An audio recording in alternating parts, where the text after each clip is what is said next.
దేవుడు చేసిన మనుషులారా, మనుషులు చేసిన దేవుళ్ళారా, ಈ ಮನುಷ್ಯನನ್ನ ನೋಡ್ಕೊಂಡು ದೇವರು ಸೃಷ್ಟಿ ಮಾಡ್ತಾ ಇದ್ದಾರೆ. ನಮ್ಮ ದುಃಖ, ದುಮ್ಮಾನ, ಹಸಿವು, ನಿರುದ್ಯೋಗ, ಅನಕ್ಷರಸ್ಥತೆ, ಸರಿಯಾದಂತಹ ಆಸ್ಪತ್ರೆಗಳಲ್ಲಿ ಸರಿಯಾಗಿ ಚಿಕಿತ್ಸೆ ಅಂತ ಹೇಳೋದು, ಇವೆಲ್ಲ ಪರಿಹಾರ ಕಂಡಿಡಿಯುವ ಮೊದಲು ನೋಡಿ, ದೇವರು ನೋಡಿ, ತುಂಬ ಮೇಲಕ್ಕೆ ಹೋಗಿ ಸ್ನಾನ ಮಾಡಿ ಓಂ ನಮ ಶಿವಾಯ, ಜೈ ಶ್ರೀರಾಮ್ ಆಗುತ್ತಾ? ನಮ್ಮ ಅಭಿವೃದ್ಧಿ ಆಗುತ್ತಾ? ನಮ್ಮ ಹಸಿವು ನೀಗುತ್ತಾ? ನಮ್ಮ ಮಕ್ಕಳು ಮುಂದೆ ಹೋಗ್ತಾರ? ಸಂಪಾದನೆ ಮಾಡ್ತಾರ? ನಮ್ಮ ಮಕ್ಕಳಿಗೆ ಉದ್ಯೋಗ ಸಿಕ್ಕುತ್ತಾ? ಕಾರ್ಮಿಕರಿಗೆ ಕನಿಷ್ಠ ವೇತನ ಸಿಕ್ಕುತ್ತಾ? ಅವರ ಜೀವನದಲ್ಲಿ ಭದ್ರತೆ ಸಿಕ್ಕುತ್ತಾ? ಈ ಮೂಲಭೂತವಾದ ಅಂಶಗಳನ್ನ ಮನುಷ್ಯನಿಗೆ ಬದುಕಕ್ಕೆ ಬೇಕಾದಂತ ಏನು ಈ ಸಮಸ್ಯೆಗಳನ್ನ ನೀಗಿಸುವಂತ ಸರ್ಕಾರ ಬೇಕು. ಅದು ಕಾರ್ಮಿಕ ರೈತರ ಸರ್ಕಾರ ಬೇಕು ಅಂತ ಆಲೋಚನೆಯ ವ್ಯಕ್ತಿತ್ವವನ್ನು ನಮ್ಮ ನಾಯಕತ್ವವನ್ನು ವಹಿಸಬೇಕು. ಅನ್ನೋರು ಹೇಳ್ದಂಗೆ ಇಂಡಿಯಾ ದೇಶದಲ್ಲಿ ಮೋದಿ ಇರೋದಕ್ಕಿಂತ ಬೇರೆ ದೇಶಗಳಲ್ಲಿ ಸಂಚಾರ ಮಾಡೋದಕ್ಕೆ ವಿಶೇಷವಾಗಿ ನಾವು ನೋಡ್ತಾ ಇದ್ದೀವಿ. ಏನು ಕಾರ್ಪೊರೇಟ್ಗಳು, ಏನು ವೈಭವೀಕರಣ, ನಮ್ಮೆಲ್ಲ ಫಲವತ್ತಾದ ಭೂಮಿಗಳು, ನಮ್ಮ ಜಲಮೂಲಗಳು ಎಲ್ಲವೂ ಕಾರ್ಪೊರೇಟೀಕರಣ. ಯಾರೋ ಕುತ್ಕೊಂತಾರೆ ಅಧಿಕಾರಿಗಳು, ಕೊಡೋರಿಗೆ ಲೀಸು ಅಂತಾರ ದಟ್ಟಾಗ, ಕೊಡು ಲೀಸು ಭೂಮಿಗ, ಕೊಡು ಪ್ರದೇಶವನ್ನ ಹಾಕ್ತಾರೆ.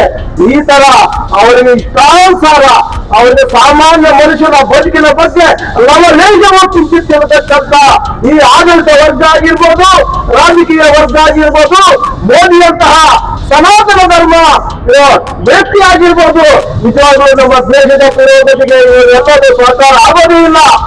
ನಮ್ಮ ಭೂಮಿಗಳನ್ನು ಕೇವಲ ₹1 ಎಲ್ಲರೂ ನೋಡಿದ್ದೀರಾ. ಇಲ್ಲಿ ಸೃಷ್ಟಿ ಮಾಡಿ ಸಾಮಾನ್ಯ ಮನುಷ್ಯನನ್ನ ಮೇಲಕ್ಕೆ ತರುವಂತ ಕಾರ್ಯಕ್ರಮ ತಗೊಬನ್ನಿ. ಏನೇನು ಇವತ್ತು ದಿವಸ ನರೇಗಾ ಸ್ಕೀಮ್ ನಲ್ಲಿ ಇವತ್ತು ದಿವಸ ಎಲ್ಲ ವ್ಯವಸ್ಥೆಯನ್ನ ಕೇಂದ್ರ ಸರ್ಕಾರವೇ ಭರಿಸ್ತಾ ಇತ್ತು. ಇವಾಗ ಸ್ಟೇಟ್ 40% ಅಂತೆ, ಸೆಂಟ್ರಲ್ 60% ಅಂತೆ. ಸ್ಟೇಟ್ ಕೊಡೋದು ನೋಡ್ತಾ ಇದೀವಿ, 40% ಇವ್ರು ಕೊಡೋದಿಲ್ಲ, 60% ಅವ್ರು ಕೊಡೋದಿಲ್ಲ, ನಮ್ಮ ಉದ್ಯೋಗಿಗಳು ಬರೋದಿಲ್ಲ. ಇದಕ್ಕೆ ಏನೋ ಒಂದು ಸಾಕು. ಇಂತಹ ಒಂದು ವಿಚಾರಗಳನ್ನ ನಮ್ಮ ವಿಚಾರ ವೇದಿಕೆಗಳಲ್ಲಿ ಚರ್ಚೆ ಮಾಡಿ ಸಾಮಾನ್ಯ ಜನರ ಜೊತೆಗೆ ವಿಚಾರ ವಿನಿಮಯ ಮಾಡಿಕೊಂಡು ಅವರ ಅಭಿಪ್ರಾಯವನ್ನು ಸಂಗ್ರಹ ಮಾಡಿಕೊಂಡು ಪಾರ್ಲಿಮೆಂಟ್ ನಲ್ಲಿ ಅದನ್ನು ಪಾಸ್ ಮಾಡಲಿಕ್ಕೆ ಹೊತ್ತು ನೀವು ರಾತ್ರಿ ಅಂತ ಗೋಪುರಗಳಲ್ಲಿ ನೀವು ಇಷ್ಟಾನುಸಾರ ನೀವು ಕಾಯ್ದೆಗಳನ್ನ ರಚನೆ ಮಾಡಿಕೊಂಡು ಪಾಸ್ ಮಾಡೋದು ಒಬ್ಬರೇ. ಇದು ಎಲ್ಲಾ ಜನ ವಿರೋಧಿ. ಈ ಒಂದು ಸರ್ಕಾರಕ್ಕೆ ಧಿಕ್ಕಾರ ಹೇಳ್ತಾ ಯಾವುದೇ ಕಾರಣಕ್ಕೂ ಮುಂದಿನ ದಿನಗಳಲ್ಲಿ ನಾವು ಮುಂದಕ್ಕೆ ಆರಿಸ್ಕೂಡ್ದು, ಇವ್ರನ್ನ ಮಟ್ಟ ಹಾಕಬೇಕು ಅಂತ ಹೇಳ್ತಾ ಎಲ್ಲರಿಗೂ ಹೇಳ್ತೀನಿ. RRS ನ್ಯೂಸ್ ಗೌರಿಬಿದನೂರು ವರದಿ.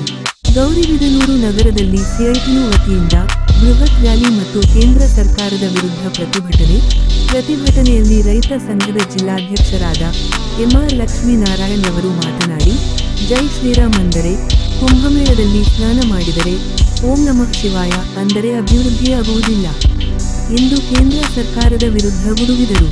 ಈ ಪ್ರತಿಭಟನೆಯಲ್ಲಿ ಜಿ ಸಿದ್ದಗಂಗಪ್ಪ ಸೀಟು ಜಿಲ್ಲಾ ಪ್ರಧಾನ ಕಾರ್ಯದರ್ಶಿ, ಬಾಬುರೆಡ್ಡಿ BKCPI ಎಂ ಪಕ್ಷದ ತಾಲೂಕು ಪ್ರಧಾನ ಕಾರ್ಯದರ್ಶಿ ಗೌರಿಬಿದನೂರು, ವೆಂಕಟಲಕ್ಷ್ಮಮ್ಮ ಪ್ರಧಾನ ಕಾರ್ಯದರ್ಶಿ, ಜಯಮಂಗಳ ಅಧ್ಯಕ್ಷರು, ರಾಧಮ್ಮ ಖಜಾಂಚಿ, ಸುಗುಣಮ್ಮ, ಅಂಗನವಾಡಿ ನೌಕರರ ಸಂಘಟನೆ, MR ಲಕ್ಷ್ಮೀನಾರಾಯಣ ರೈತ ಸಂಘಟನೆ ಮುಖಂಡರು ಲೋಕೇಶ್ ಗೌಡ, ರಾಮಚಂದ್ರ ರೆಡ್ಡಿ, ನರಸರೆಡ್ಡಿ, ನರಸಿಂಹಮೂರ್ತಿ ಗ್ರಾಮ ಪಂಚಾಯಿತಿ ನೌಕರರ ಸಂಘಟನೆ, ರಾಜಮ್ಮ ಅಕ್ಷರದಾಸೋಹ ಸಂಘಟನೆ, ನಾಗರಾಜು ಭಾಗವಹಿಸಿದ್ದರು.